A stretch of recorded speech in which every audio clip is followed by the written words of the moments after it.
Hola!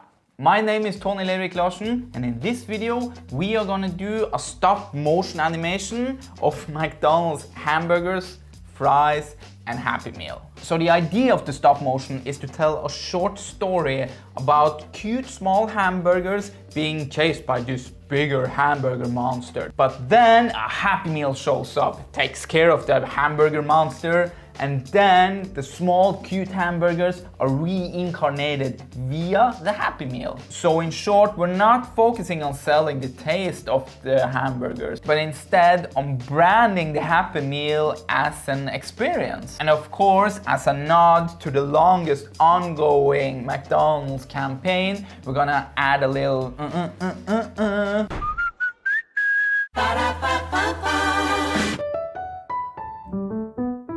is a campaign that started 18 years ago, I think, like back in 2003. Since I don't cook, I'll just rock to the beat. I'm loving it.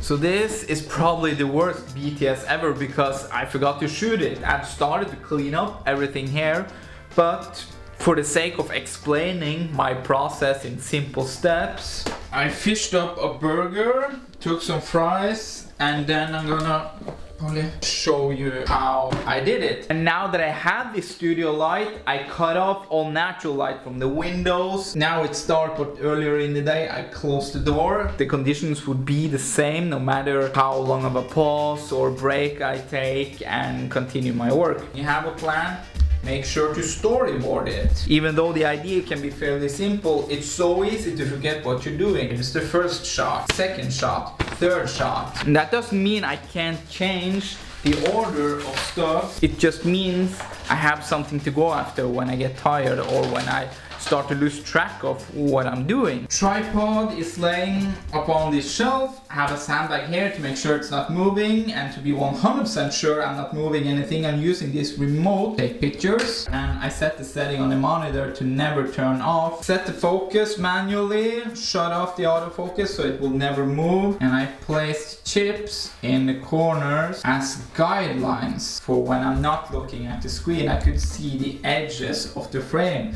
of what I'm doing. And then for every shot, super simple, like the basic core of stop motion animation. Do your movement, take a picture, the next movement, take a picture. Summing up stop motion animation, I shoot photos that I import to Lightroom, edit to my liking, export as 4K JPEG files, import to Premiere, and set each image for a 2-frame duration on my 25 FPS timeline. I'm European, so I shoot 25 frames per second. Americans, they typically use a 24 frames per second timeline. So you know. So the equipment, Godox VL150 operating as my studio light. Your softbox, diameter in centimeters, 122. Red PVC backdrop that really comes in handy. French fries, they are greasy. If it was paper, it would get soaked and then it would start deteriorating. PVC doesn't deteriorate. Place the sandbag there so it won't move more than necessary. Clamps and tape to hold the backdrop. The newer remote to take pictures. Canon 200D or SL2, my daily driver. And the Sigma 18-35 f1.8. Don't shoot on a wide aperture. Shoot on a more closed aperture. I shot on f.5, but I actually ran into an issue when implementing the Happy Meal box. It was too tall, so it actually came out of focus, but I couldn't change the focus because it was already set for the other frame. So I needed to cut the Happy Meal in half to get it closer to the surface where I sat the focus. Like in retrospective, I should have shot on f10 and then just slow down the shutter speed because everything is still. I'm using a remote, so yeah, learning by doing.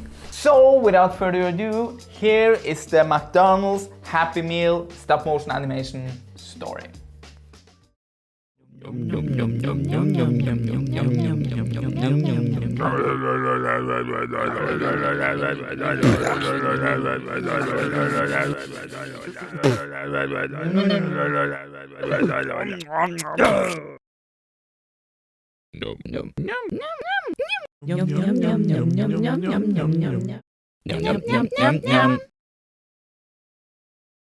Anybody keen on playing with their food? I am!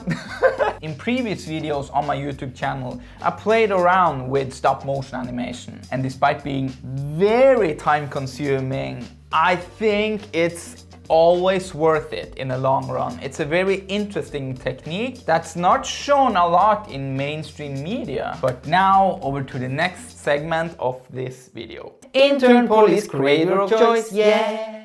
So for this video, Intern Polly has picked out a very fitting creator. A super creative stop motion artist called Colette.peri, or Coco. So what I like about Colette or Coco's work is that she thinks outside of the box in a way that I haven't seen other people do. Almost a bit abstract, and there's like a symmetry and feel. It's like photos coming to life that neither stills or videos are able to. It's kind of hard to explain, but in short, I really like her stuff. And one of the coolest things, in my opinion, is that she shoots stop motion weddings. And I don't mean that she creates a stop motion story with dolls or whatever. I mean that she shows up to a wedding and she shoots the wedding in photos but bursts and then puts them together as stop motion. And it's so cool. I love her stuff. And you should so check out her portfolio, both on Instagram and on YouTube. So Coco, if you see this and your schedule isn't like blown out of proportion, I would really love to do a creative collaboration with you. You know where to find me. But if you are a follower of the PPV series, you know I really love to see what you guys are creating. Please tag it with the hashtag PPVSeries so I can check out all the cool stuff you're creating. If you're not a content creator, but you need somebody to do it for you, and you like the stuff that I make, please pay attention. Everyone from big e-commerce companies to small independent entrepreneurs benefits from having high quality pictures and videos of their great products when they're trying to be heard in a very noisy and crowded market. That's why I launched a new website called productphotographyvideo.com, making it easier than ever to get high-end visuals to use in your marketing mix. Whether you're looking for clean backdrops or a custom setup on location, simply head over to the site and choose the option that fits your product the best. Hope you guys liked this video. If you did, there is a like button down below. Subscribe to follow along. And I and Intern Polly will see you in the next video. Ciao!